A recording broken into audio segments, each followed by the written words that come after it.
There are tons of stories out there about hacked Pokemon games. Some of them really quite neat, such as the one about a version where you get a ghost as a starter. Some are ridiculous, silly stories about individuals dying after playing a game, or the game talking to them. God, don't these writers know less is more when it comes to these stories? Oh well, I digress. I grew interested in these hacked games that are apparently in any thrift store, on eBay, or handed out by homeless people to random passers-by. I didn't have the pleasure of meeting these creepy people. I merely found this particular cartridge in a trash bin, where this dump truck backed into my neighbor's dumpster. I noticed the game, and asked the trash man if I could take it, and he didn't seem to mind. It was thrown away, after all. I, of course, confirmed with my neighbor to see if anyone actually wanted it, though they did seem perplexed, as if they'd never seen it in their life. Their son made a grab for it, a little boy who saw the Charizard on the cover, crying out, "Pokemon! I want, Mommy!" But his mother told him no, seeing as I found it. He didn't even have a Game Boy anyway, he just liked Pokemon. Thinking nothing more, I simply went home, looking at the cartridge's sticker on the way. It was a plain old red version, the sticker torn slightly across the Charizard's neck, and that was expected with such an old game.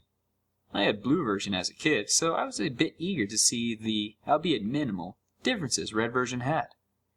I was rather disappointed by what I saw when the title screen showed up.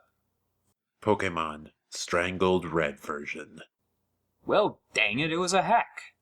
Hacks were neat and all, but they had zero monetary value, and the originals were quite valuable right now. And I wanted to play red anyway, not this crud. Oh well, it was free, might as well try it. The name was odd, however. Strangled Red? That made no sense, not even a morbid description of someone being asphyxiated. As people turn blue when choking, not red. Who knows, maybe there's a pair of these hacks and I just got the red one. The more I thought about this, though, the more interested I became. The initial disappointment turned into curiosity. I wanted to know what the creator had made, and I was going to know everything I saw. The first oddity I noticed was the start screen had a Charizard next to the trainer instead of a Charmander. Also, the Pokemon never cycled through the original versions like they did in the original. Just stayed Charizard, even after 5 minutes of waiting. Shrugging, I hit start, noticing there was no Charizard cry as I did, like there was supposed to be. I saw there was a continue option, so I figured I'd do what everyone did with used games and see what the previous owner had done. No. I blinked in surprise. No? What do you mean, no? The game wouldn't let me continue no matter what, though on the fourth attempt I heard the Charizard cry. Quiet and barely audible, but there. Shrugging it off, I decided to just hit new game, like I would have done after checking the old file anyway. The screen cut to black for a while. No Professor Oak, no starting theme, just nothing at all. Eventually, the screen came back, showing a bedroom, 2 TVs, 2 beds, and a computer in the corner. My trainer sprite was the usual one, consistent with the original red version. I was curious as to why it didn't ask my name, though that was answered as I opened the pause menu, noticing my trainer was named Steven. No, this is not my real name or some stupid crud like that. This game isn't self-aware or haunted, and at least not that I know of. It just already had a name chosen. Curious, I saw he had the starter amount of money. No badges. He didn't look like Red, though. His hair was longer, almost reaching halfway down his back. Red's usual smile was replaced with a confident smirk. Honestly, I found this sprite much cooler than Red. Next, I checked out his Pokemon, a single Charmander, level 5, named Miki. Nothing was odd about it, or should I say her with the name and all. She had beginning Charmander stats, only knew Scratch and Tail Whip, basic stuff. The game seemed relatively normal. Returning to the game, I walked about the room, noticing Steven's long hair was present on the back of my trainer sprite when my back was turned to the camera. I didn't recognize the house, but I descended the stairs to see more. Downstairs was another trainer, who spoke to me the instant I came down. Mike. You ready? Steven. Yeah? I assumed this Mike was my rival. Pre-decided for me, a replacement of Blue most likely. Though I thought back to the bedroom having 2 beds, realizing they weren't just rivals. They were brothers. They talked back and forth, basic Pokemon dialogue, become a Pokemon master, catch 'em all, stuff like that. Before having a little argument over which was better, Charmander or Squirtle, which of course led to the introduction battle, like the one in the lab with Blue. Simple enough. Scratch, tackle, till I won purely for having the first turn. I took note of how much better Steven's sprite looked in combat than Red's. A different pose, his hair looking like it was blowing in the wind. A brief, minor upgrade, but still much nicer. I left the house after some more banter with my brother, stepping out to the Pallet Town theme. Going east, I found this was indeed Pallet Town. The house was simply on the outskirts to the west. I noticed there was no mysterious grassy field like in normal Pallet Town. I wandered around and decided to check in on Red's home. His mother was inside, and when I talked to her, she commented on how handsome Steven looked, hoping her son would look up to him as a role model for when he became a trainer himself next year. Which, of course, led me to realize this game took place a year before the original Pokemon. Red was even upstairs playing the Super Nintendo in his room, commenting, "I'm gonna be the best too when it's my turn." I was starting to like this hack. It was interesting, a completely new adventure, a different character. Hell, Steven even seemed to have a history with the people in his town, a reputation, a personality beyond a silent protagonist. The people in town talked to him as a person, making conversation, not just spouting tutorial crud. Even Blue's sister had new dialogue, and they even seemed to be in a relationship as the dialogue ended with a kiss and a heart over her head.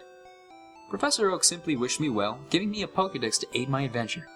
He wasn't giving it to me to be the reason behind the adventure like every other Pokemon game out there. He gave it to me out of kindness, something to help me on my way, a gift. I was liking this more and more with each second. The game seemed to have an actual story now. I was somebody, not just a cookie-cutter protagonist anyone could be, not some blank sheet that could be replaced without notice. The game was different, though the actual gameplay remained unchanged. I went north like I was supposed to, went from town to town, collected badges, received the praise of the leaders. Steven's fame even seemed to spread, as some NPCs would talk like they knew him. I used Miki for every battle, and she was growing surprisingly fast. She handled Brock with ease, even handled Misty with no trouble at all. She wasn't as adversely affected by super effective attacks as others, did more damage than a regular Charmander. My god, she was a veritable powerhouse. She even became a Charizard at the mere level of 25. Not bad at all, I must say. Things started to get weird though, as soon as I reached Lavender Town. I know, Lavender Town is the focus behind every creepy story and the like, but it was the only place that was noticeably different. There was no Team Rocket invasion, which I found odd, though I did remember this was a year in the past, so the invasion wouldn't occur until Red's time. I tried to enter Pokemon Tower, aiming to get a Ghastly, but that's when it really did go odd. I have no reason to be here. Steven wouldn't go into Pokemon Tower no matter what I did. This was weird. I mean, hell, there are a million places in Kanto you really have no need to be. Little random houses with nothing but children NPCs, for example. Why was it here that Steven wouldn't enter? With a shrug, I figured I wouldn't need a Ghastly, seeing as Miki could handle anything anyway. So I simply went along on my way. Lavender Town served no purpose other than a passageway with a Pokemon Center. The game progressed normally from there. The remaining gyms fell, and eventually I made my way to the Elite Four and defeated them. As with Blue, my brother Mike was there before me, initiating the championship battle, which Miki swept with ease.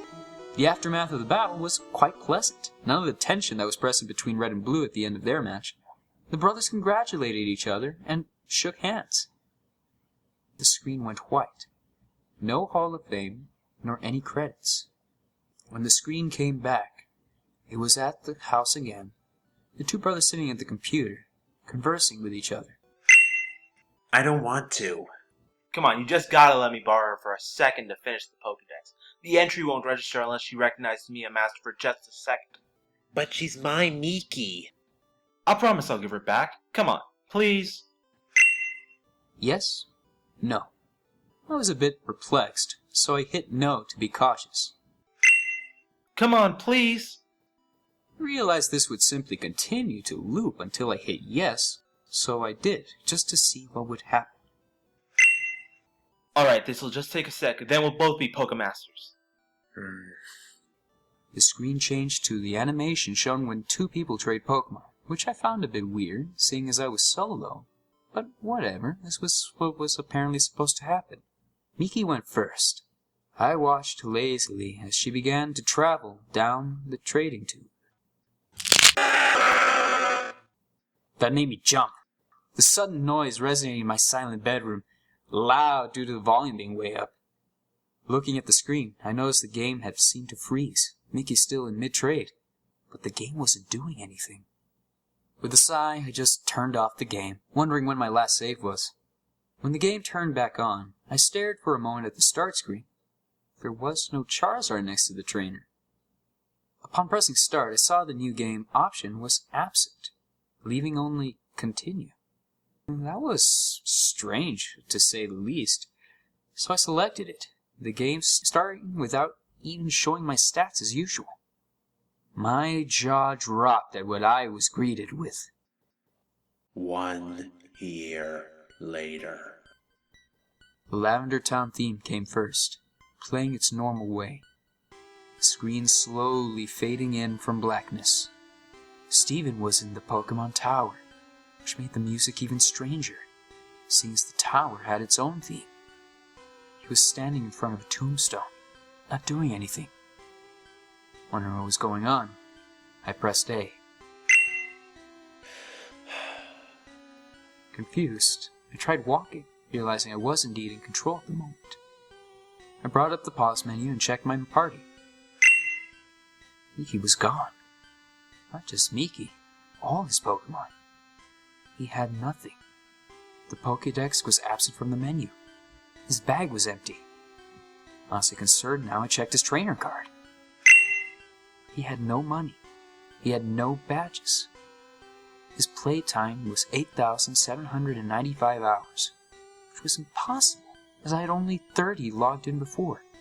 But that wasn't the strangest part. His picture, the picture of the handsome, confident young trainer, was different. His eyes were blank.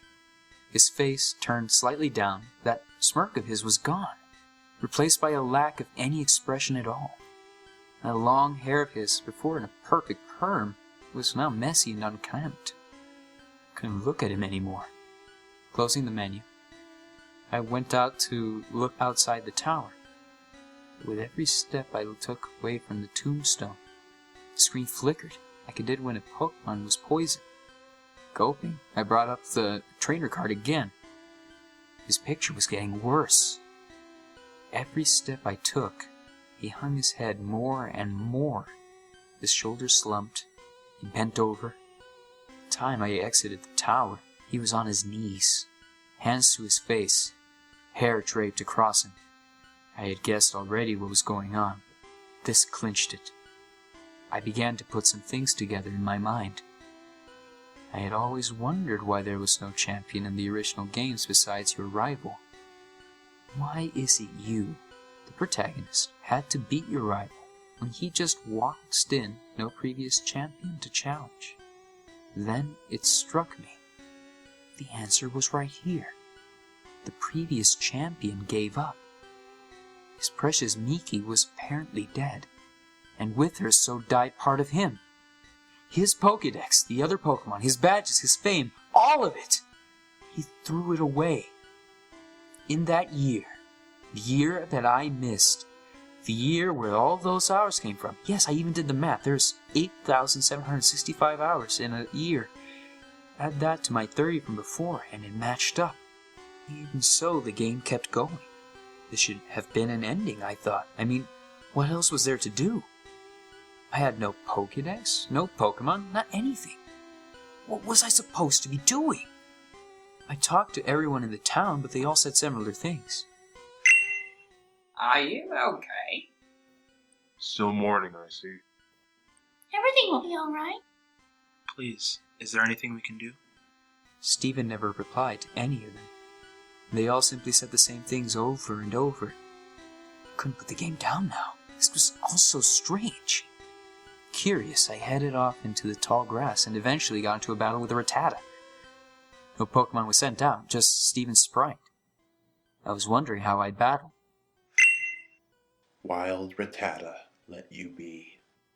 The battle ended without anything happening. This was certainly interesting, and it happened with every Pokemon I encountered. Wild Pidgey ignored you. Wild Ponyta wandered off. The music never changed either. No matter where I went, Lavender Town came from the speakers following me. Sometimes slowed down slightly, sometimes not. I searched everywhere, every town, talked to everybody, wondering just what the hell I was supposed to do. My frustration was mixing with the depressing atmosphere of all this, making the experience altogether unnerving and uncomfortable, but I couldn't tear myself away. I was starting to get a bit angry, though, nobody telling me anything besides giving me their condolences and trying to give me items like lemonade or coffee, each met with, No. slapped myself for idiocy, suddenly realizing how the likely answer was right in front of me. Pallet Town, of course! When I went there, though, which took a long time, having to walk, no Pokemon to fly with, no bicycle to ride, and Stephen only seeming to move half the regular movement speed, it wasn't much different. I first tried talking to Professor Oak. These things happen. You were just unlucky. Next I tried Blue Sister. Please, don't leave home again. Red's mom wouldn't even talk to me at all.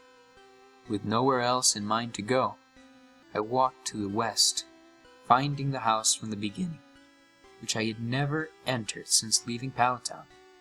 Inside was Mike, but talking to him was just as useless.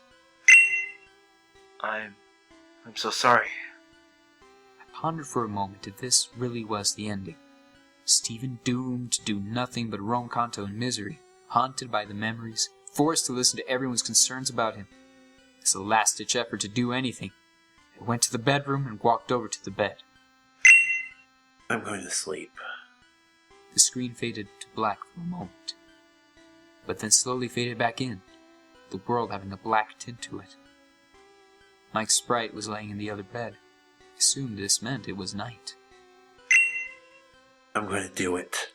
Do what? Again, I had no idea. Tried expecting everything in the room, nothing happened. As soon as I left the house, another dialogue. It can bring her back. It can do anything. What in the hell was it? Something that could do anything. Couldn't, for the life of me, figure it out. Wandering about, I tried to leave Pallet Town the usual way. Not that way. He wouldn't go any further. I tried the homes. Screw them! I crooked my eyebrow at that, forgetting for a moment this was not a real Pokemon game. Vulgarity just threw me off. I continued to look around, but there was nowhere I could go, until I accidentally stepped on the ocean. Stephen walked right in, only the upper half of his sprite visible, like the swimmers you encounter in the Cerulean Gym. I didn't know he could swim. The missing one. Missing one? Pause for a moment. No, he couldn't possibly mean... I hadn't even tried the missing note trick on this hack yet, but it just fit too well. That had to be what he meant. I surfed all the way towards Cinnabar. I began to feel something was off, more so than this already was. Silence. The Lavender Town theme had stopped. There was no noise at all, nor were there any Pokemon.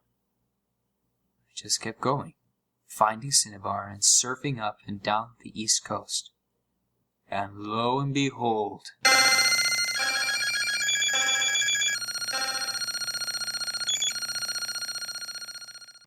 Wild Missingno appeared.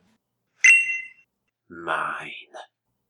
Wild Missingno was caught.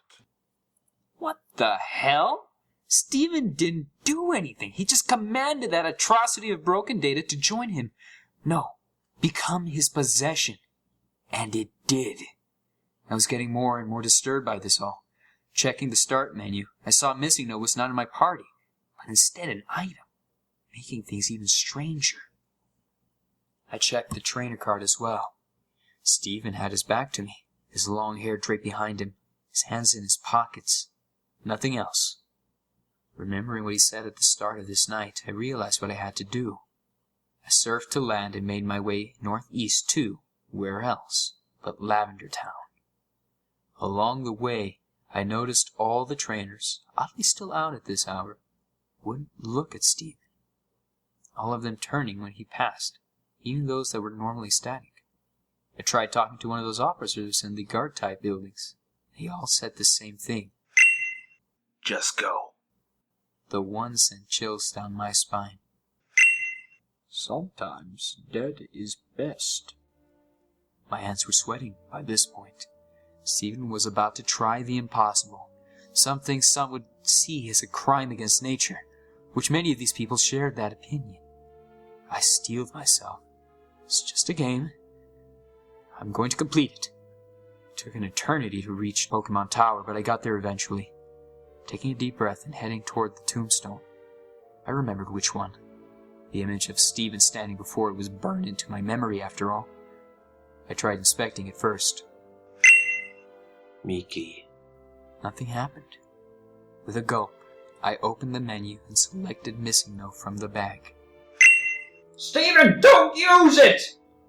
I was reminded of when Professor Oak would magically tell you couldn't use a key item somewhere, like when using the bicycle in a building or a fishing rod on land. Though the message this time was different. Even worse, Steven responded to it. In a world that cheated me, why should I play fair? Steven used it.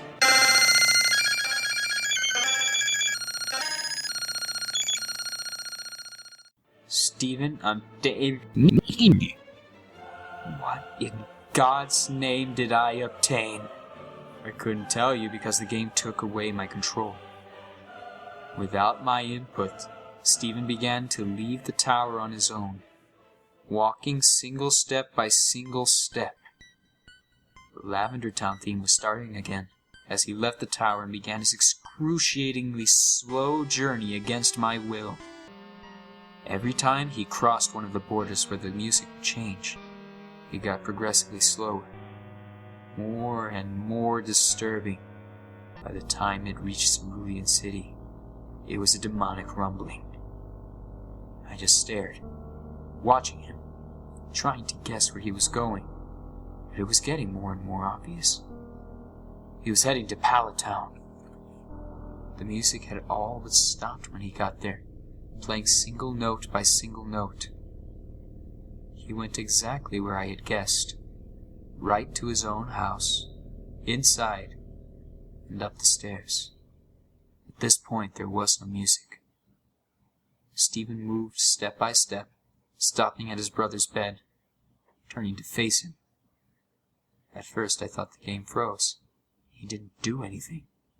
He stood there, and I couldn't move him. I did, however, find out I could open the pause menu. I was terrified to look, but I couldn't stop myself. I selected his trainer card. There was a low, growling noise, like a distorted Pokemon's cry. Steven was looking at me again, directly at the screen. He was hunched over, his bangs obscuring his face. His hair was wild and feathered out, and between his bangs there wasn't a face left anymore at all, just blackness, and two red eyes looking straight forward at me, a white grin contrasting with that blasted darkness. That wasn't all.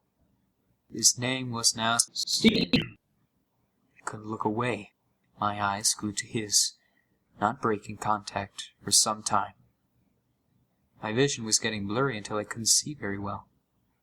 My face grew wet. I was crying like a baby. There was nothing I could do to hold back the tears. I was with this boy from the start. I built him up to greatness and was then forced to watch his decline after a tragic accident. And now he was this thing, this abomination. I watched him go insane. Halting my tears, wiping my eyes, I closed the trainer card and tried to save the game, wanting to quit.